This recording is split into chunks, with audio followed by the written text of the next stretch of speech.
You're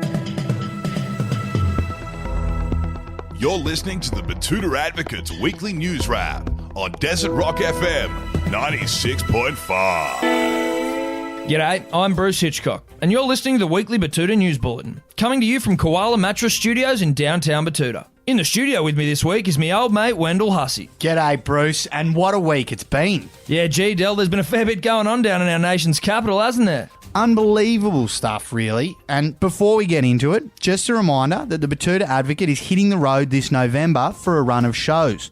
A welcome distraction from all of the bullshit that's been happening in Canberra. Yeah, that's right. Tickets to the Betoota Advocate Roadshow are on sale now.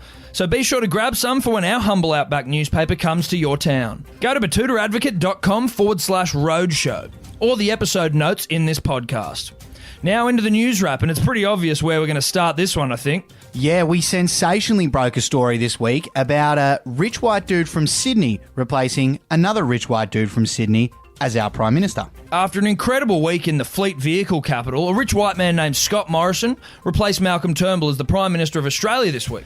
This came after Morrison stormed home late to pit Peter Dutton and Julie Bishop in the leadership ballot to become the leader of the Liberal Party and the country. It was confirmed that Tony Abbott and Peter Dutton had completely fucked up their numbers and misjudged their supporter base in pushing for a second spill, which sensationally allowed the party leadership to be pinched from under their noses. Yeah, and after all that, Bruce, the nation of Australia extended a polite request to Mr. Dutton. Yes, Del, go home cunt, I believe it was. Yeah, that's right. The request came after Peter Dutton and his conservative backbench allies and media backers held the country to ransom over the last fortnight in some vain attempt to regain control of the Liberal Party of Australia.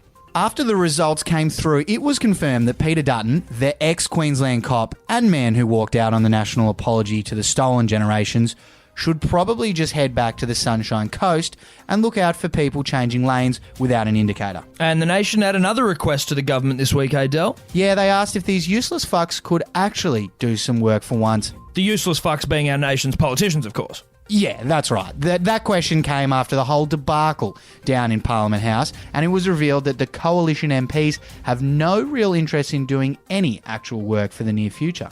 The nation is now wondering if the schoolyard games can be put aside by our elected representatives on more than $200,000 a year in order to attempt to do some of the stuff that they were actually elected to do. Whether the request is acquiesced remains to be seen, as at the time of publication, there were still huge amounts of libs and nats running between each other's offices gossiping about whose team they were on. And Bruce, on the other side of the house, it hasn't been all smooth sailing for the Labor Party. No, Del, it hasn't. They called an emergency meeting this week to discuss how they can possibly fuck this one up. Yeah, the Australian Labor Party, looking for all money, like they will shit this next election in, came together to try and figure out how it could possibly go wrong.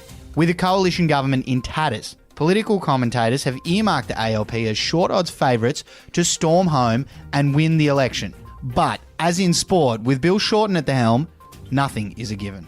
That's right, and we broke the exclusive news out of that meeting about the party's plan for the next election. We did, and it's a bold move by the ALP.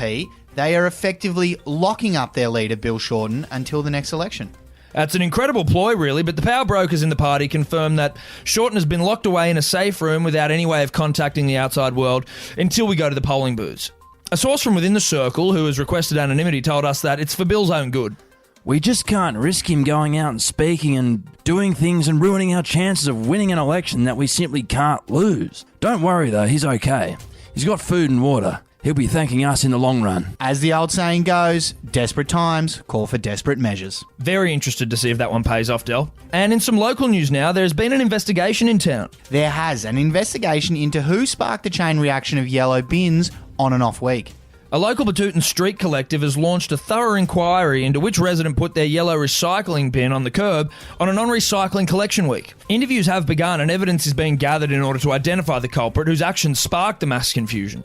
Troy Reynolds, a local man who had to drag his bin back in the next day, said to us, "Yeah, the little bin was only half full. In hindsight, something definitely didn't feel right. It was way too soon." And Bruce, in the sporting world, there was an interesting cricketing story this week. Yeah, a selection-based story and an interesting play with the Liberal Party of Australia sending Scott Morrison in as the night watchman. Yeah, it happened after the Liberal Party's top order performed a spectacular collapse. A collapse that even the Australian cricket team could be proud of. and they were forced to send the man known as ScoMo into bat. Yeah, speaking to the Advocate before heading out into the middle, Morrison said that the tap on the shoulder did come as a bit of a surprise, but he'll be doing his best to try and play a straight bat for the remainder of the test. He said the opposition's pace attack isn't exactly Shelb Akhtar quick, so he's hoping for the best. Anyway, that's it for the news wrap this week. Thanks for tuning in. Don't forget the Betoota Advocate Roadshow is happening at the end of the year, so grab yourself some tickets when we come to your town. And please subscribe to the podcast in order to get your weekly fix of real, unfiltered, and unwavering regional news. Until next time, I'm Bruce Hitchcock. And I'm Wendell Hussey.